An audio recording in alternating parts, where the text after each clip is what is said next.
इस वक्त एक बड़ी खबर आपको दे दें। ये बड़ी खबर है सीरम इंस्टीट्यूट के सीईओ आदार पूनावाला से जुड़ी हुई। उनका बड़ा बयान सामने आया है। लंदन के टाइम्स अखबार को दिए इंटरव्यू में पूनावाला ने कहा है कि उन्हें धमकियां मिल रही हैं। कई मुख्यमंत्री उन्हें धमका रहे हैं। जल्दी से जल्दी कोविशील्ड वैक्सीन की सप्लाई के लिए उन पर दबाव बनाया जा रहा है। आज से 18 साल से ज्यादा उम्र वालों के लिए वैक्सीनेशन अभियान की शुरुआत हुई है, जिसके लिए टीके की भारी कमी है। रौनक कुकड़े हमारे सहयोगी जुड़ गए हमारे साथ। रौनक, पूरी जानकारी क्या है? देखिए आदर्श, कुछ देर पहले ये खबर जो सामने आई है, आदर पूनावाला जो सीईओ है सीरम इंस्टीट्यूट ऑफ इंडिया के, उन्होंने द टाइम्स अखबार को जो इंटरव्यू दिया उसमें उन्होंने साफ तौर पर कहा है कि वो अपने परिवार के साथ लंदन चले गए और उसके पीछे की प्रमुख वजह है उनको धमकी भरे फोन मिलना। दरअसल उनका यह कहना है कि सीरम इंस्टीट्यूट और उन्हें लगातार देश के अलग अलग इलाकों से जो प्रमुख लोग हैं वो लगातार फोन कर रहे हैं और एग्रेसिव ये कॉल जो देखने को मिल रहे हैं। इन कॉलों में कई बार धमकियां भी जो है उन्हें दी जा रही है, इसलिए वे लंदन चले गए हैं घबराकर। आपको बता दें आदर्श की कुछ दिनों पहले ही गवर्नमेंट ऑफ इंडिया ने उन्हें वाई कैटेगरी की सुरक्षा जो है वो प्रोवाइड की कराई थी, लेकिन अब आदर पूनावाला ने जिस तरह का फैसला लिया है ऐसे वक्त में जब देश में कोरोना की वजह से काफी संकट पैदा हो चुका है और सीरम इंस्टीट्यूट जो वैक्सीन प्रोवाइड करने का काम कर रही है, अगर उनके कप्तान ही बाहर चले गए तो निश्चित तौर पर वैक्सीन की सप्लाई पर बड़ा असर जो है वो देखने को मिलेगा। और यही वजह है कि कई राज्यों में अब भी वैक्सीन की कमी जो है वो महसूस की जा रही है। दूसरा बड़ा सवाल यह है कि अगर आदर पूनावाला को इस तरह के धमकी भरे फोन मिल रहे थे तो उन्होंने इसकी शिकायत जो है वो पुलिस स्टेशन में दर्ज करानी चाहिए थी, सरकार को बताना चाहिए था, लेकिन ऐसा कुछ ना करते हुए वो सब कुछ छोड़कर अगर लंदन चले गए तो कई तरह के सवाल भी जो है उठते यहाँ पर दिखाई दे रहे हैं। एनसीपी के नेता है जितेंद्र आवाड, जो महाराष्ट्र सरकार में मंत्री है, उन्होंने ट्वीट कर इस पूरे मामले पर सफाई जो है वो केंद्र सरकार और महाराष्ट्र सरकार दोनों से मांगी है। उनका कहना है कि प्रमुख लोगों ने सामने आकर ये बताना चाहिए कि ये स्थिति पैदा हुई और क्यों। आदर जी रौनक, आप रहे हमारे साथ इस वक्त। खुद जितेंद्र आवाड साहब हमारे साथ जुड़ गए हैं। एनसीपी के नेता हैं और महाराष्ट्र सरकार में मंत्री भी हैं। जितेंद्र आवाड साहब, बहुत स्वागत है आपका। ये बड़ा बयान आदार पूनावाला का आया है, आखिर किन लोगों की ओर वो इशारा कर रहे हैं सर? वो इशारा किन लोगों की तरफ कर रहा है, उसका कहना क्या है, पहले तो इसकी सत्यता की जांच होनी चाहिए और पूरे राष्ट्र को बचाने वाला आदर पूनावाला। मुझे आप पूछोगे कि आज आपकी नजर में भारत का सबसे महत्वपूर्ण आदमी कौन है, तो मैं सीधे कह दूंगा कि आदर पूनावाला है, जो अपने वैक्सीन से कम 60 करोड़ भारत यानी पूरे भारत को बचा सकता है। ऐसा आदर पूनावाला अगर इंटरव्यू में कहता है कि मेरा गला काट देने की धमकी दी गई है, तो सत्यता तो केंद्र सरकार को देनी पड़ेगी, क्योंकि वो सिर्फ महाराष्ट्र के लिए नहीं है। आदर पूनावाला ये पूरे भारत के लिए इंपॉर्टेंट है। और ऐसा क्यों हुआ? अगर क्या ये सच है तो आने वाले कुछ घंटों में, मिनटों में सच्चाई सामने आनी चाहिए। नहीं तो क्या महाराष्ट्र सरकार की तरफ से जितेंद्र जी कोई आदार पूनावाला के संपर्क में है? कुछ इस मामले जो उन्होंने कहा है उस पर कुछ कोशिश की जा रही है महाराष्ट्र पुलिस की तरफ से? मैंने अभी उसका इंटरव्यू पढ़ा जी, और मैं अभी डीजी को फोन ही करने वाला हूँ, डीजी से मालूमात लेता हूँ कि क्या हालात है। लेकिन अगर आदर पूनावाला निकल गया है तो देश की दुनिया में बड़ी मानहानि हो जाएगी। नहीं, ये आप जो बात कह रहे हैं, आदार पूनावाला अगर लंदन में भी है तो उससे बहुत दिक्कत नहीं है, क्योंकि सीरम इंस्टीट्यूट ऑफ इंडिया तो यहाँ है, वैक्सीन यहाँ बन रही है। लेकिन सर सवाल ये है, जो सवाल आप भी खड़े कर रहे हैं वो भी महत्वपूर्ण हो जाते हैं, और जो आदार पूनावाला कह रहे हैं कि इस तरह की धमकी उनको अलग अलग राज्यों के मुख्यमंत्रियों से, बड़े बिजनेस हाउसेस की तरफ से भी मिल रही है। देखो ऐसा है, क्या हम ये भी भूल जाइए कि मैं मिनिस्टर हूँ जी। क्या एक आदमी को ये जानकारी मिलना आवश्यक है कि नहीं कि आदर पूनावाला क्यों निकल गया? बिल्कुल ठीक कह रहे हैं आप, क्योंकि वो जितना देश से प्रेम करता था उतना ही देश से मैं प्रेम करता हूँ, और उस खानदान को महाराष्ट्र के लोग जानते हैं। बड़ा दरिया दिल आदमी था, लोगों की मदद करने वाला खानदान है। हमेशा जब महाराष्ट्र पे नौबत आई है, उनके कंपनी ने हमेशा महाराष्ट्र सरकार गरीबों को पैसे दिए हैं। तो ऐसा आदमी क्यों जाता है बाहर, ये जानकारी मिलनी चाहिए। नहीं, लेकिन उन्होंने अपने इंटरव्यू में कहा है ना सर कि उनकी जान को खतरा है, मतलब खतरा इस स्तर तक का है कि गर्दन तक काटने की बात हो रही है। आप भी खुद इस बात का तो मैं वही बोल रहा हूं ना कि ये क्या है, ये क्या हो रहा है इस देश में? मैं यही सवाल पूछ रहा हूँ।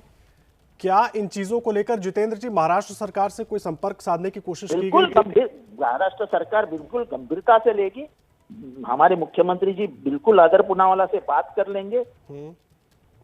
उसमें कोई दो यानी कोई शक की कोई बात ही नहीं, शक की कोई गुंजाइश ही नहीं है जी। लेकिन बड़ा दुख ये है कि भारत की जो मानहानि हुई है, भारत की छवि पे जो इसका असर पड़ेगा वो और बुरा पड़ेगा।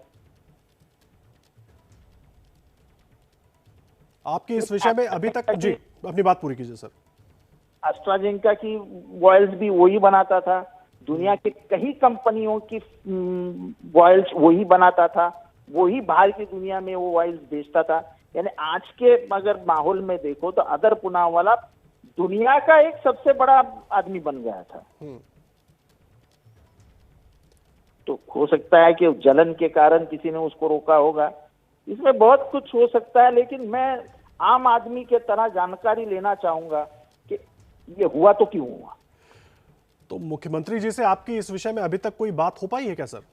नहीं, मैंने अभी ट्वीट किया, उसके बाद लगातार फोन आ रहे, मैं फोन पे ही बात कर रहा हूँ। अभी मैं थोड़ी देर में मुख्यमंत्री जी से बात करूँ सर। लेकिन बस एक मैं चीज समझना चाहूंगा, जिस तरह के आरोप लगा रहे हैं या जो बातें कह रहे हैं आदर पूनावाला, आप महाराष्ट्र सरकार में मंत्री हैं, महाराष्ट्र सरकार की बड़ी जिम्मेदारी हो जाती है क्योंकि सीरम इंस्टीट्यूट भी जो है वो पुणे में ही है। तो सवाल ये उठता है, ऐसी स्थिति अगर बन रही थी या दबाव डाला जा रहा था किसी भी राज्य के मुख्यमंत्री की तरफ से या बड़े बिजनेस हाउस की तरफ से, तो ये जानकारियां पहले शेयर होनी चाहिए थी। आपको ऐसा लगता है क्यों नहीं की गई? इस पर भी मुझे लगता है कि आदर पूनावाला ने मुख्यमंत्री जी से भेंट लेनी चाहिए थी और उन्होंने ये बताना चाहिए था, क्योंकि पूनावाला और पवार साहब के संबंध पिछले 50 सालों से, वो इनके जो पिताजी थे वो पवार साहब के कलाम में स्कूल से दोस्त है जी, और कॉलेज में भी एक साथ पढ़े हैं। पर पवार साहब बीमार होने के कारण शायद लगता है मुझे कि पूनावाला फैमिली की पवार फैमिली से बात नहीं हुई। सर एक चीज और समझना चाहूंगा, सब जगह वैक्सीन की कमी है, हर राज्य की तरफ से वैक्सीन की डिमांड की जा रही है, ये एक बड़ी वजह हो सकती है आधार पूनावाला तक पहले तो पहुंचने के लिए, अपने राज्य के लिए अलग और ज्यादा वैक्सीन मांगने के लिए। लेकिन उसमें अगर ये धमकी आ जाती है सर, तो सिस्टम हमारा काम कैसे करेगा? सबसे बड़ा सवाल ये है कि अगर वहां से कुछ दिक्कत वैक्सीन निकलने में होने लगेगी तो फिर लोगों तक कैसे पहुंचेगी? सिस्टम यानी कौन? मेरे को सिस्टम का नाम बताओ। सिस्टम मतलब सर, अगर वैक्सीन नहीं आएगी तो वो लोगों तक कैसे पहुंचेगी? और इस तरह की सिचुएशन अगर आधार पूनावाला कह रहे हैं कि मैं डरा हुआ हूं, इसकी जिम्मेदारी आप बताइए ना, किसके ऊपर है?